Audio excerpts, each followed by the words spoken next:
nas promessas do meu Salvador. Cantarei louvores ao meu Criador. Fico na dispensação do seu amor, firme nas promessas de Jesus. Firme, firme, firme nas promessas de Jesus, o Cristo. Firme, firme, sim, firme nas promessas de Jesus. A paz do Senhor Jesus, meus irmãos, minhas irmãs, estamos aqui para poder gravar o 4º capítulo. Nossa, tá passando rapidão, hein?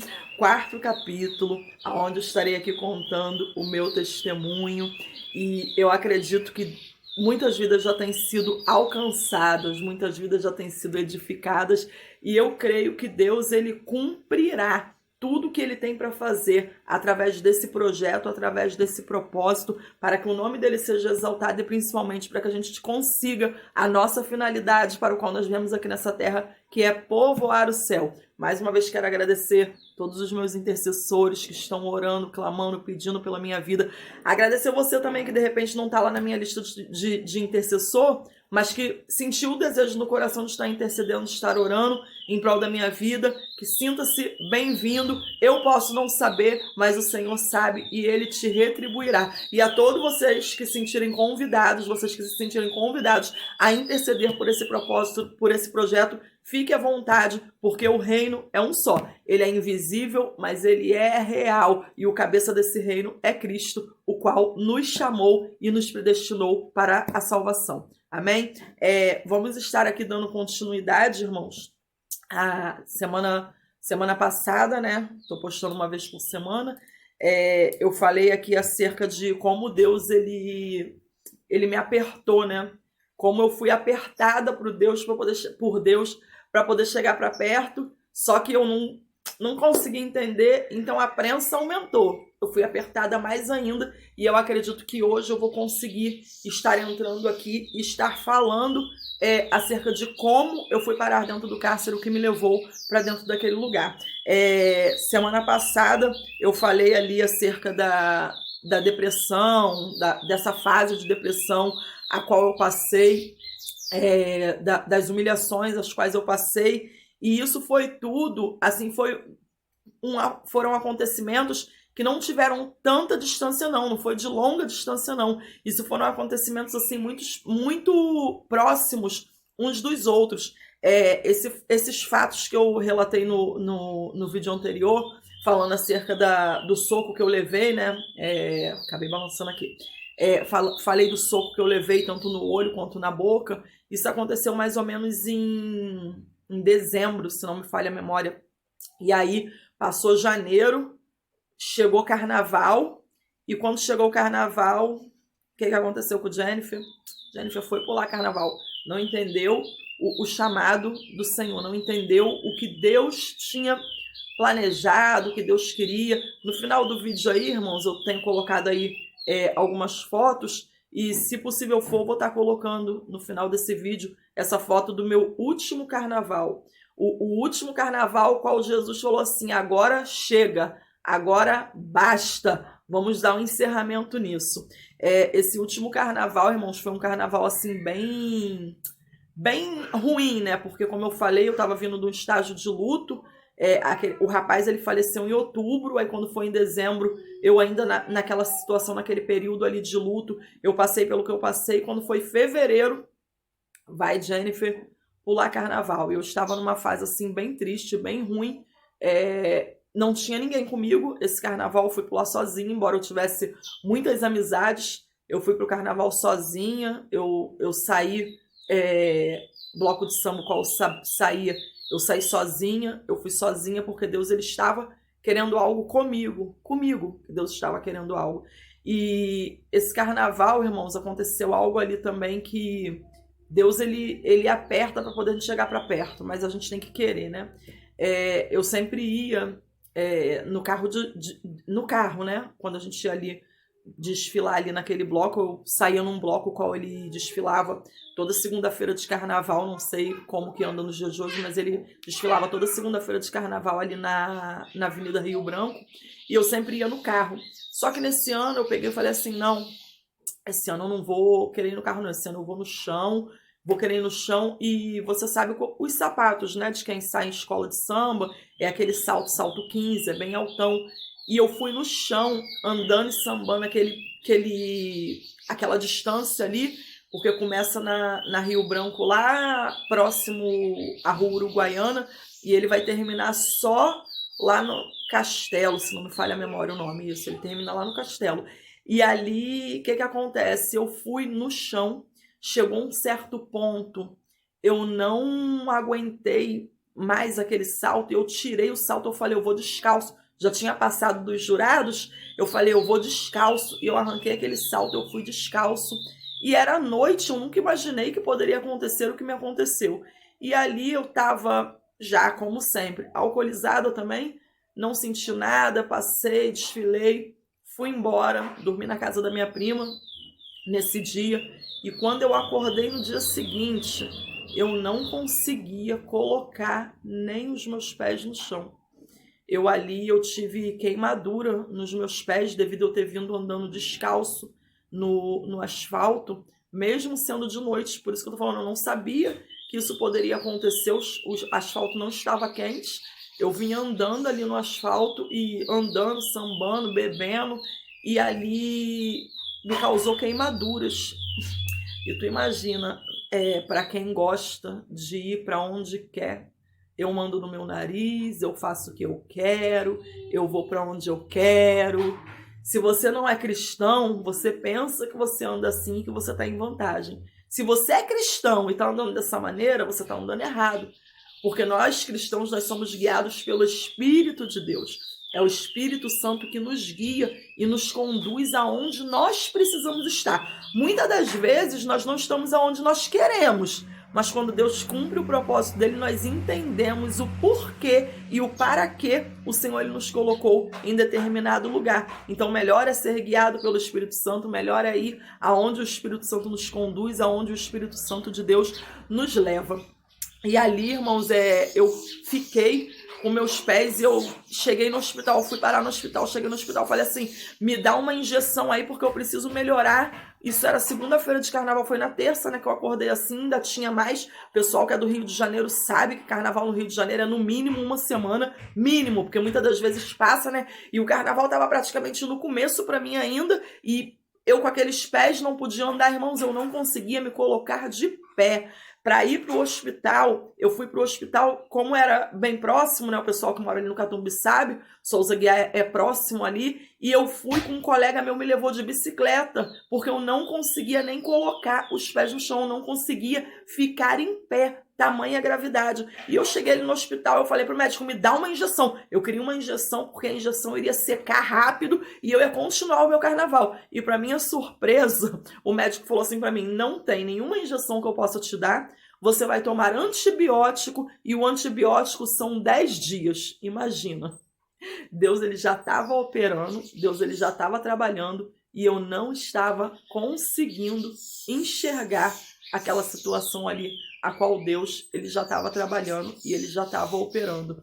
Eu quero já abrir aqui uma aspas para poder falar com você que às vezes você tem passado por adversidades, às vezes você tem passado por situações as quais você olha e você fala assim, mas como que isso está acontecendo? Presta atenção nos sinais, porque Deus ele fala de muitas maneiras conosco, Deus usa diversas maneiras para poder falar conosco, e Deus ali, ele já estava falando comigo, porém eu não conseguia entender, eu não conseguia ouvir. Deus ele estava tentando de todas as formas me parar, ele estava tentando de todas as formas me mostrar que ele estava me chamando, que ele com seu amor, ele estava me chamando, e eu não estava conseguindo entender. E ali, irmãos, passou o carnaval, eu fiquei um pouco daquele jeito, e o meu filho, ele estava na casa dos avós dele, né? Eu tinha ido pular carnaval, eu tinha deixado ele passar o carnaval na casa dos avós dele, e ali o avô do meu filho também era cristão. Eu me recordo que eu fui buscar, no dia que eu fui buscar o meu filho, o avô do meu filho, ele estava limpando o quintal, ele estava capinando lá o quintal, estava em obra a casa, eles estavam fazendo alicerce e tal, estava aumentando a casa. E ali eu me recordo que eu cheguei lá, eu sempre chegava, eu conversava muito com a avó do Davi, e eu conversei com a avó do Davi, e daqui a pouco, quando eu fui para poder ir embora, o avô dele me chamou e falou assim, olha, meu apelido era Nene, né? Falou assim, Nene, vem cá. Ele nem me chamava de Nene, ele chamava de Lene. Ele falou assim, Lene, vem cá. E eu fui. Quando eu fui lá, ele falou assim para mim. Ele falou assim, olha só, Deus manda te dizer que o teu tempo nessa terra aqui está se acabando. Irmãos, pensa numa pessoa debochada, um pouco incrédula e totalmente cega por Satanás. Ele me deu esse recado e na hora a minha atitude foi de rir. Mas não foi um riso normal, foram gargalhadas. Eu não só ri do servo do Senhor, como eu comecei a gritar a avó do Davi e eu falei, vem aqui para você poder ver o que ele está falando.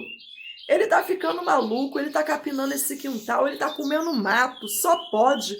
Vem aqui para você poder ver o que ele tá falando para mim.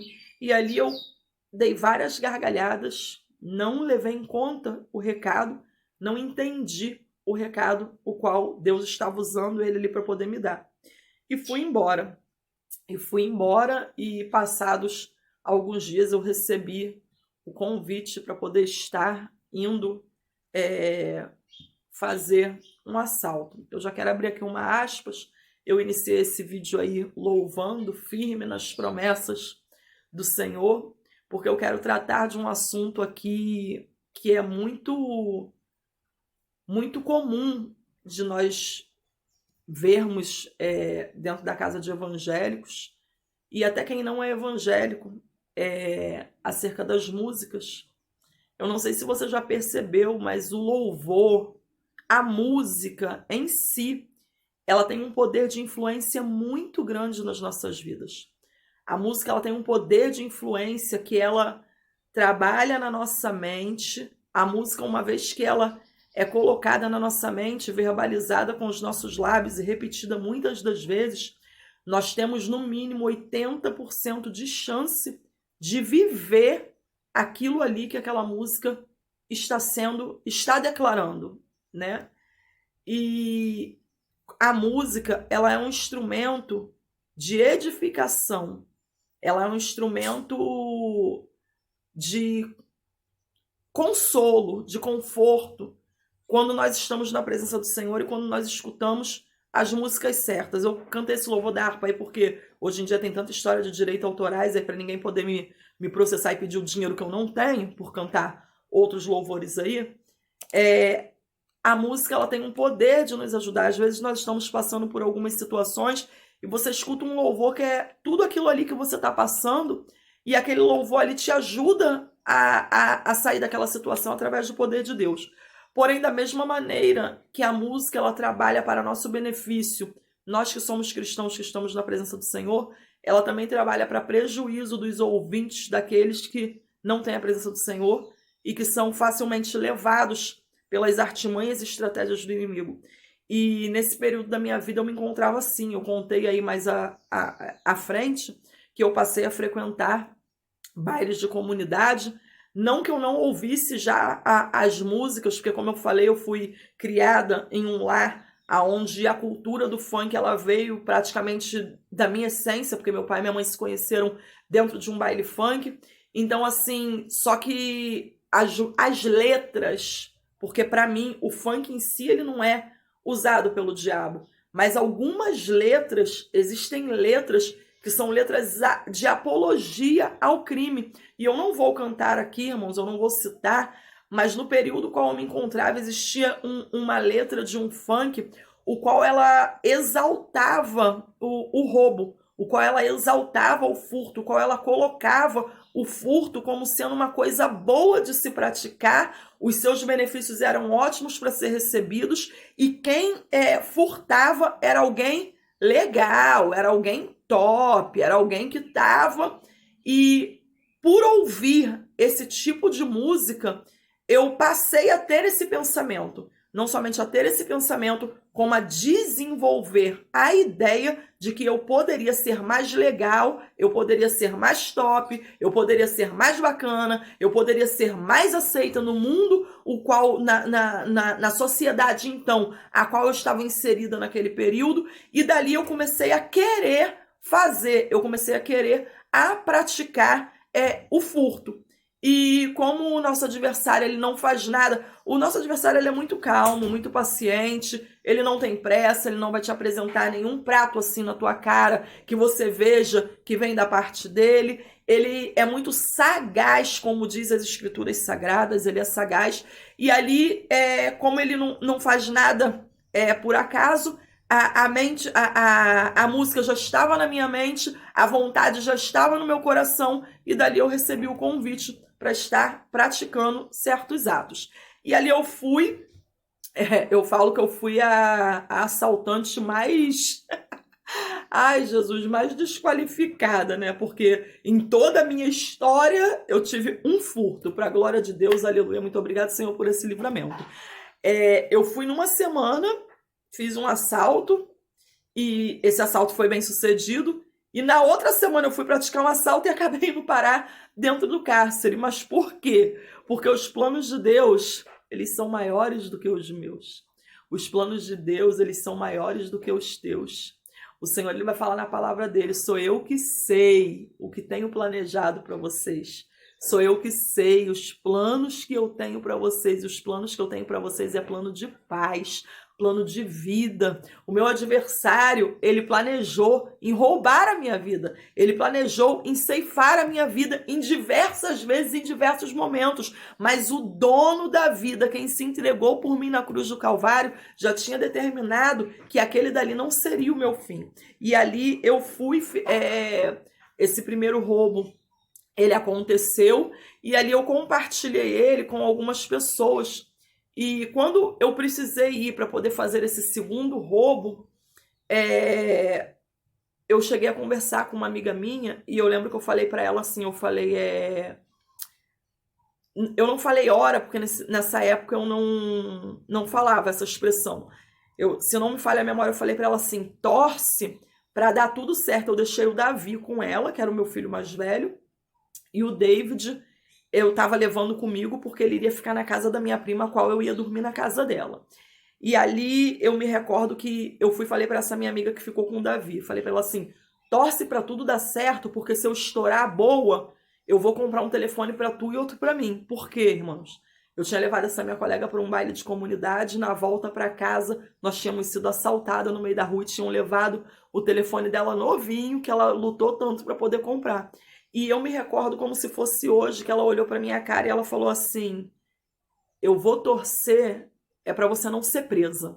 Ela falou na minha cara, porque amigo que é amigo, já vou abrir outra aspas aqui, amigo que é amigo, não fala o que você quer ouvir, não fala o que você tá esperando, não massageia o teu ego. Amigo que é amigo vai te falar a verdade, vai te confrontar quando necessário, e principalmente amigo que é amigo de Jesus em primeiro lugar e te corrige segundo a palavra de Deus. Se está apoiando o teu erro, não é teu amigo. Se está apoiando o que você faz de errado, não está contigo. Sai fora, porque essa amizade aí, se ela não apoia em primeiro lugar, se ela não está ligada com o verdadeiro amigo que é Deus, ela não vai estar ligada com você nunca.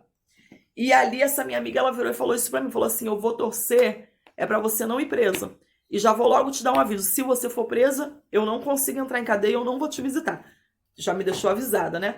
E na hora eu peguei e falei pra ela, uma gíria que a gente usava na época, eu falei, tá ficando doida? Tá me pesando? Tá me gorando? Não fale isso pra mim não. E falei essas coisas assim pra ela, mas fui pra casa da minha prima, deixei o Davi com essa minha amiga, fui pra casa da minha prima para poder dormir na casa da minha prima e levei o meu menino menor. Na época ele estava com 3 aninhos e a minha prima, ela tinha 2 filhos. Ela tinha uma bebê que estava com 1 ano ou com meses, não me recordo bem, e ela tinha um menino de 2 anos.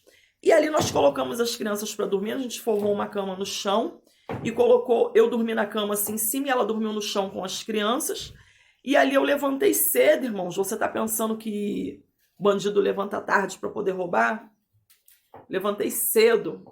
Levantei cedo porque os meninos que eu saía diziam que se a gente fosse tarde, a gente não ia ter mais nada, porque já iam ter roubado tudo. Então a gente precisava acordar cedo. E eu me levantei na madrugada. Peraí, posso abrir mais uma aspas aqui? Tem tanta gente aí orando, pedindo a Deus uma porta de emprego. Senhor, me dá uma porta de emprego. E dormindo até meio-dia, esperando a porta de emprego bater lá na porta dele e bater lá na porta dela. Você, varão, tá querendo casar e não tem um emprego. Provação a gente passa de vez em quando, mas inconstância, querido, para você ter uma família, primeiro você procura um emprego aí, levanta de madrugada, porque ladrão que é ladrão levanta de madrugada. Imagina você sendo servo do Deus Altíssimo, tendo Deus para poder abrir porta para você. Então levanta cedo aí, tá, minha gente? Então, o que acontece? Ali levantei cedo e as crianças ficaram dormindo. E na hora que eu fui pro banheiro, o meu filho, ele rolou da cama e ele caiu em cima do filho dela. E ali eu olhei, eles não acordaram. Eles não acordaram. Eu já senti aquilo dali como sendo um sinal, como se Deus estava falando comigo, como se Deus estava me mostrando alguma coisa. Porém, obstinada com aquilo dali já dentro do meu coração, eu não dei muita atenção para esse sinal e eu peguei e fui. E no dia, irmãos, o qual eu fui detida, ali eu sentia a todo momento, tinha um helicóptero que andava, parecia que todo mundo na rua estava me olhando, parecia que todo mundo na rua sabia que eu iria cometer aquele delito, parecia que todo mundo na rua sabia o que iria acontecer. Só que o que eu não esperava é que eu saí para poder fazer um assalto, porém nós fomos para a mesma localidade qual a gente já tinha feito um assalto anteriormente, e chegado ali, uns rapazes, eles nos conheceram pela descrição, porque naquela época não tinha Zap, naquela época os telefones não eram de vídeo, ainda era aquele telefone da cobrinha, bem antigo. E ali as pessoas nos conheceram, 3 jovens nos conheceram no meio da rua. Quem levava a arma era eu. E ali as pessoas, os jovens nos conheceram no meio da rua e vieram nos abordar, querendo dar uma de herói, né, irmãos? Outra aspas que eu quero abrir, porque jovem, ele é muito impulsivo. O jovem, ele quer fazer do jeito que tá no coração dele, ele quer executar. Muitas das vezes ele acha que ele vai conseguir vencer pela força. E ali, aqueles jovens, eles vieram para poder tentar pegar, né, a gente. Porém, nós estávamos armados. Se nós tínhamos saído para poder praticar um assalto, nós não estávamos praticando um assalto sem ter uma arma. Porém, aquela arma ali estava comigo. E eu nunca tinha dado um tiro na minha vida, irmãos. E ali, quando eu vi, era eu e mais 2 comparsas, né? Eu estava acompanhada de 2 homens e a arma comigo, e vieram 3 jovens, só que eles não vieram para cima de mim. Aqueles jovens ali, eles vieram para cima dos rapazes que estavam comigo, porém a arma estava comigo e eu precisei pegar aquela arma. Eu peguei a arma na hora correndo, apontei. Quando eu apontei, 2 correram, mas um ficou. E um dos rapazes que estava comigo tomou aquela arma ali da minha mão e atirou no menino, que o menino tinha chegado a bater nele. Ele pegou a arma, atirou no menino, só que foi algo assim muito rápido. Foi algo que aconteceu muito rápido. E no mesmo momento que ele atirou no menino, eu já tomei a arma da mão dele de novo, joguei dentro da bolsa e a gente correu dali do lugar para poder tentar fugir. E ali, aquele rapaz ali, ele estava tentando me proteger, e eu falei para ele, vamos separar, vai cada um para um lado. Só que ele, na tentativa dele de me proteger, ele não queria que eu separasse dele.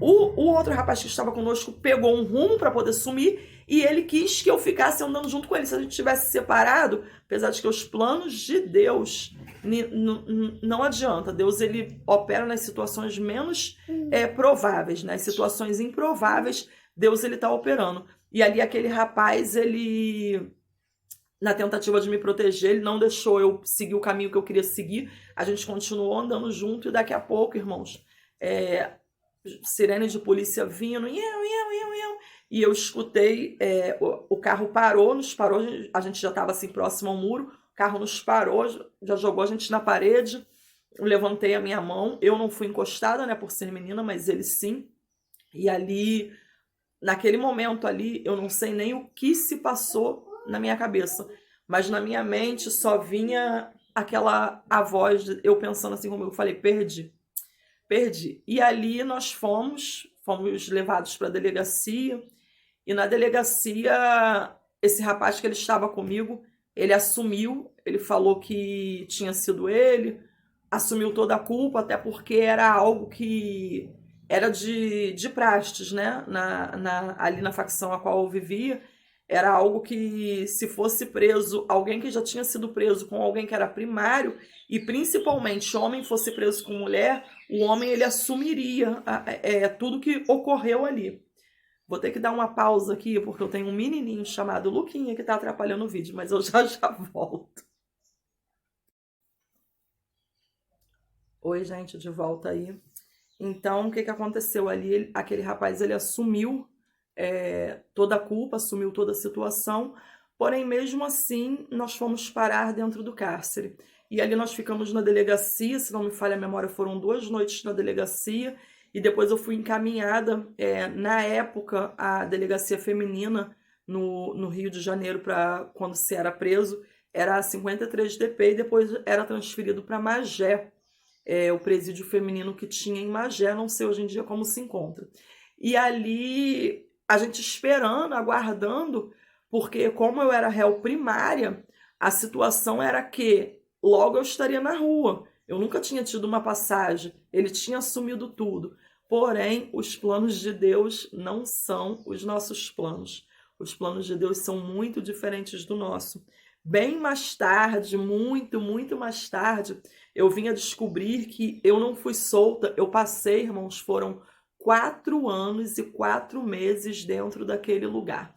2 anos e pouco ali, ou 2 anos mais ou menos, lutando, não querendo voltar para Jesus, e depois eu reconciliei com Jesus, voltei para os caminhos do Senhor e ainda continuei mais 2 anos lá. No total foram 4 anos e 4 meses, o qual eu passei dentro daquele lugar. Mais à frente eu vim descobrir que o que aconteceu, humanamente falando, porque eu sei que foi a mão de Deus.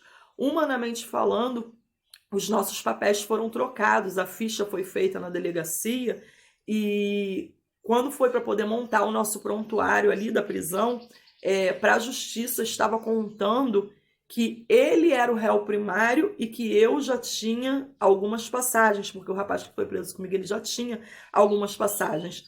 E quando nós fomos até a juízo, porque nós fomos a júri popular, já deixando aqui claro, o rapaz que levou os tiros, ele não levou nenhum tiro, o tiro nele pegou de raspão, ele não morreu, graças a Deus. E nós fomos presos na tentativa de homicídio, com mais o assalto que nós havíamos cometido também. Ele veio também porque a pessoa a qual nós assaltamos, ela nos reconheceu e foi na delegacia. Ela foi na delegacia, nos reconheceu e registrou a ocorrência do crime, o qual havia sido cometido um período atrás. E ali os papéis eles foram trocados. Quando nós fomos à audiência, nós fomos à júri popular, mesmo o rapaz assumindo, mesmo ele falando que tinha sido ele que tinha dado tiro, que era tudo com ele, que eu era inocente, a promotoria entendeu que ele estava me defendendo e que a autora era eu, quem tinha cometido era eu. Os planos de Deus, né, irmãos? Deus, quando ele tem um propósito, ele faz dessas coisas. Às vezes você acha que está complicado, às vezes você acha que está amarrado, às vezes você acha que é impedimento, mas na realidade é somente Deus te livrando, é somente Deus com a mão dele estendida, dando livramento, dando escape. Glória a Deus, consegui nesse vídeo aqui entrar ali como eu cheguei, como eu fui parar, né, dentro do presídio. O tempo aí já não nos permite, eu não sei se eu falo demais ou não sei se realmente as histórias são grandes, mas mais para frente aí nós vamos estar decorrendo aí de tudo que eu passei ainda ali dentro daquele presídio para que eu pudesse voltar, como eu já falei aqui, foram 2 anos ainda lutando com Deus. Quando Deus ele fala conosco, irmãos, porque quando eu cheguei ali naquela delegacia de Mesquita, Quando eu cheguei em Mesquita, era 52 DP em Mesquita. Quando eu cheguei ali em Mesquita, irmãos, aquela grade, ela bate nas nossas costas. É uma chapa, né? Aquela portona grandona e que faz um barulhão, clac, clac. E, irmãos, eu me recordo que eu encostei na parede e eu fechei o meu olho e eu ouvia nitidamente a voz de Deus me dizendo: é a última oportunidade que eu estou te dando. Eu ouvia Deus falar comigo: é a última oportunidade que eu estou te dando. Eu sentia dentro de mim que se eu saísse daquele lugar sem Jesus, as coisas não iriam ser boas. Mas eu ainda achei que eu poderia continuar vivendo sem Jesus. Eu achei que eu ainda poderia continuar sem Jesus no controle, sem Jesus no barco. E talvez por isso, por eu não ter tomado uma posição imediata de me consertar com Jesus, eu ainda tenha padecido tantas coisas lá dentro, eu ainda tenha passado por tantos sofrimentos e ainda tenho feito muitas pessoas sofrerem, porque você toma as suas decisões e às vezes você acha que a sua decisão ela é somente da sua vida, mas a decisão da sua vida, ela muitas das vezes ela interfere na vida dos seus pais, ela interfere na vida dos seus irmãos, ela interfere na vida de muitos familiares seus, ela interfere na vida dos seus avós, muitas das vezes interfere na vida dos seus vizinhos. As suas decisões, elas são suas, elas dizem respeito à sua vida, mas muitas das vezes, quando elas são tomadas de forma errada, elas interferem na vida de pessoas que estão ali à sua volta. E as minhas decisões, elas interferiram na criação, num tempo precioso que eu perdi e que não volta, nunca mais voltou e não voltará atrás na criação e na vida dos meus filhos. Foi uma falta que eu fiz na vida dos meus filhos ali, que eu não tenho de modo algum como reparar. Ainda que eu quisesse, eu não tenho como reparar, eu não tenho como voltar atrás. Então, nesse vídeo, nesta oração que nós estaremos fazendo agora, nós vamos estar orando pelas tuas decisões, pelas tomadas de decisões que você tem para poder fazer. Porque se as tuas decisões elas forem baseadas na palavra de Deus, fica tranquilo, porque dará certo. Se as tuas decisões elas forem instruídas pelo Espírito Santo de Deus, elas darão certo. Mas se você está surdo, se tem comichão no teu ouvido, se você não está conseguindo ouvir, se você não está conseguindo entender, se está diante do teu olho e você não está conseguindo ver, o Senhor ele vai arrancar escamas de olhos neste dia. O Senhor ele vai arrancar escamas que se encontram turvando a tua visão, assim como foi com Geazi, assim como foi com Saulo no caminho de Damasco. Vamos orar para que o Senhor ele te ajude a tomar as melhores decisões. E a melhor decisão que você pode tomar da tua vida é você entregar a tua vida para aquele que é o dono da vida. Entrega o teu caminho ao Senhor. Confia nele. O mais ele fará. Jesus, ele te ama e o que ele tem preparado para você é coisa muito grande. O que ele tem preparado para você é coisa muito maravilhosa e o que ele tem para você são caminhos de vida e de paz. Vamos orar em nome de Jesus. Pai, nós te louvamos, Senhor, nesta tarde, por mais este capítulo, Senhor, o qual, meu Senhor da glória, nós estamos conseguindo terminar de gravar. Muito obrigado, Senhor. Muito obrigado, Pai, porque eu creio, meu Senhor, na tua direção, eu creio na tua orientação. E neste momento, meu Senhor da glória, eu quero aqui orar junto com o teu filho, junto com a tua filha, a qual, meu Senhor da glória, precisa tomar, ó Deus, essa decisão. Senhor, abre a mente, esclarece, ajuda, meu Senhor da glória, através da tua palavra, essa pessoa a tomar uma decisão assertiva. Ajuda essa pessoa a tomar uma decisão acertada conforme a tua palavra. Senhor, que a decisão que essa pessoa vai tomar não venha prejudicar, não venha danificar, não venha defraudar a ninguém, mas que essa decisão, meu Senhor da glória, seja decisão de paz, seja decisão, meu Senhor da glória, de bênção, seja decisão, meu Senhor da glória, onde a tua mão, meu Senhor, venha operar, que essa pessoa, Pai, possa agir com o seu próximo, assim como o Senhor agiria conosco. E Pai, muito mais, Senhor, eu te peço, ajuda essa pessoa neste momento que se encontra cega, essa pessoa que se encontra com comichão no ouvido. Senhor, o Senhor tem todo o poder no céu, na terra e até debaixo da terra, Senhor, porque,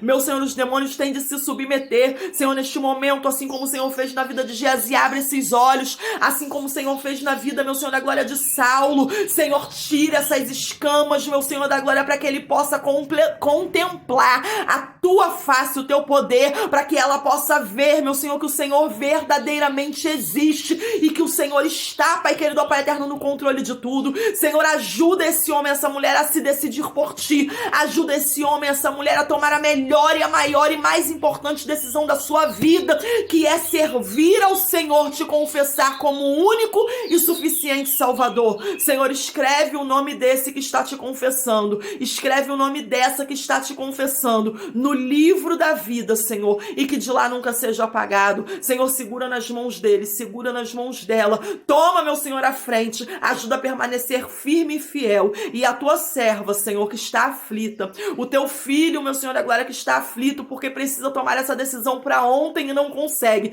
Neste momento, abra a mente, meu Senhor, e mostra, meu Senhor da glória, qual a melhor decisão a se tomar, ainda que venha contrariar a vontade de muitos, mas que o Senhor esteja guiando essa decisão para que o teu nome seja glorificado e exaltado. É o que nós lhe pedimos e lhe agradecemos em o nome de Jesus. Amém.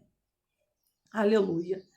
Eu já quero te pedir mais uma vez, se o conteúdo deste vídeo, dessa vez ficou um pouquinho grande, gente, me perdoa.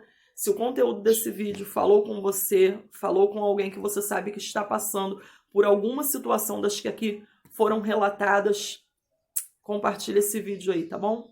Compartilha, deixa Deus usar a tua vida como instrumento, seja canal de Deus para que vidas venham ser alcançadas e edificadas, porque a obra é dele, o louvor é dele, a glória é dele, que tudo seja para ele, não só hoje, mas para sempre. Eu agradeço a todos, a paz do Senhor, até o próximo vídeo.